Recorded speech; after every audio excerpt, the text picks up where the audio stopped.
What is C-2 or Stronger Border Act that people talking about so actively these days? Internet is boiling up about all of a sudden known fact that this act is in the Parliament of Canada since June. And then the Parliament went on vacation and now returned, and now they started reviewing this act again. So, what's the true or false about this act? Why people talking about it that much?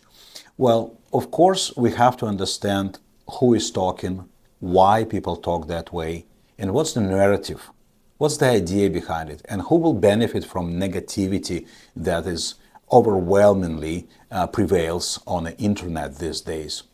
People talking about, we received some questions, people talking about introduction of the act that will cancel programs in the middle of it during submission process. Is that true? Before I dive into questions we received from our listeners, I want to ask you to subscribe, like the video, share it with someone you think may benefit from this. No, it's not.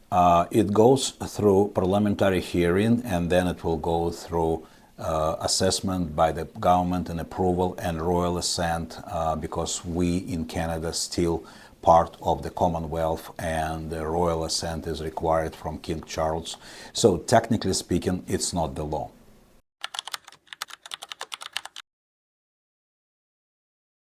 No, of course it's not. This is not a blanket cancellation of immigration programs.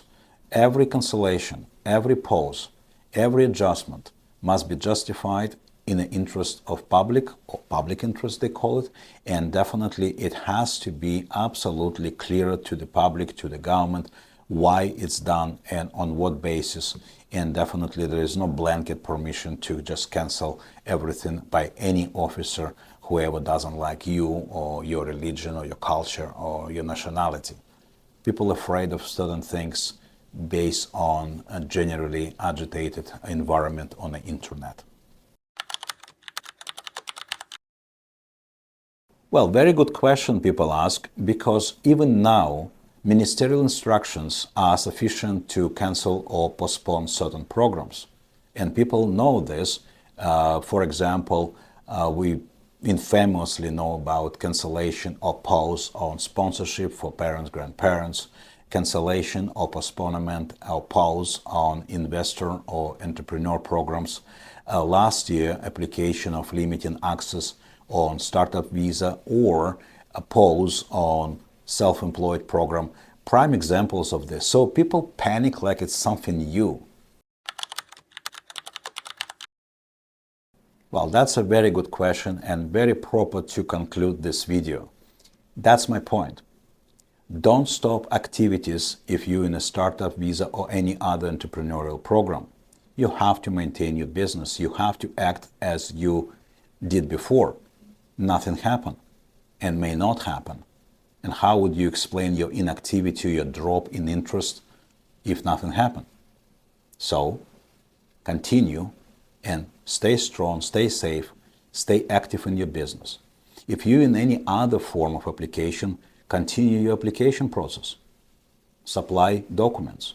Provide information as requested, because nothing can cancel you without warning, without proper explanation, and definitely nothing will happen until you actually drop your interest in application.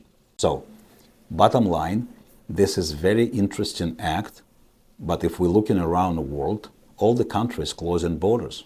It's not getting easier to get through, so we shouldn't be surprised. We should be active, alert, and we must stay safe by staying informed.